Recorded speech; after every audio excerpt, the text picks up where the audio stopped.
환경과 형편을 따지지 않고. 누가복음 8장에서 예수님은 씨 뿌리는 자의 비유로 사람들을 가르치시면서 세상에는 4가지 밭이 있다고 말씀하셨습니다. 4가지 밭은 크게 좋은 밭과 나쁜 밭으로 다시 나눌 수 있습니다. 좋은 밭은 뿌려진 씨가 30배, 60배, 100배의 결실을 맺는 옥토입니다. 반면 나쁜 밭은 이런저런 이유로 제대로 결실을 맺지 못하는 길가에 있는 밭, 돌과 자갈이 널린 밭, 가시덤불이 깔린 밭입니다. 이 비유를 보는 사람들은 대부분 좋은 밭과 나쁜 밭에 집중하고 있습니다.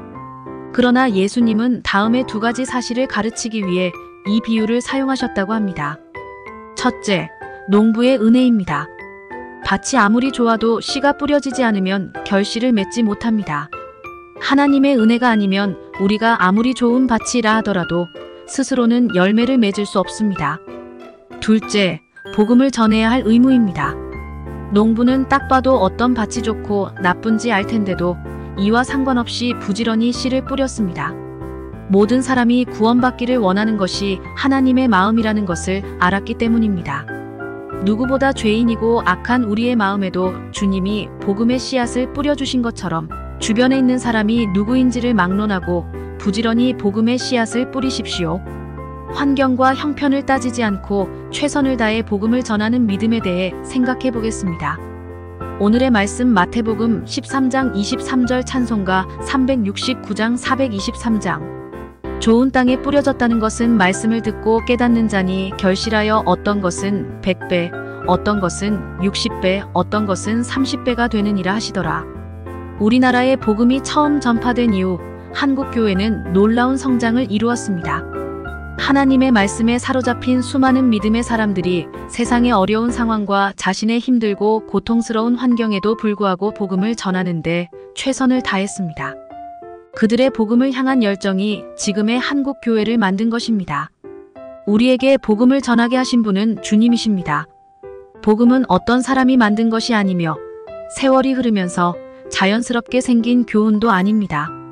복음은 하나님께서 우리를 구원하시기 위한 은혜이며 이 놀라운 은혜의 복음을 온 세상에 전하게 하시는 분도 주님이심을 잊지 마십시오. 복음을 받지 못할 사람은 없습니다. 우리는 복음을 전할 때 가끔 복음을 전할 사람과 그렇지 않은 사람을 나누기도 합니다. 물론 어떤 사람은 부드러운 태도로 복음을 듣고 어떤 사람은 복음에 적대적인 태도를 취하겠지만 우리는 어떤 사람에게든 복음을 전해야 합니다. 복음은 언제 어디서나 전해야 하는 것입니다. 복음을 전하기 좋은 때는 복음을 들어야 할 사람이 있을 때입니다. 복음을 전할 때와 장소를 구별하고 복음을 들을 사람을 나누기 시작하면 복음을 듣지 못하고 이 세상의 죄에 매여 살아가는 사람들이 돌아올 때를 놓치게 될 것입니다. 믿음의 선배들이 상황과 형편에 따라 복음을 전하기도 하고 멈추기도 했다면 한국 교회에 놀라운 부흥은 없었을 것입니다. 오늘 한국 교회의 모습을 다시 한번 돌아보고 주님의 나라가 온 세상에 확장될 때까지 복음을 전하는 사명을 감당하시길 바랍니다. 오늘의 기도. 주님, 복음을 전하는데 망설이지 않게 하옵소서.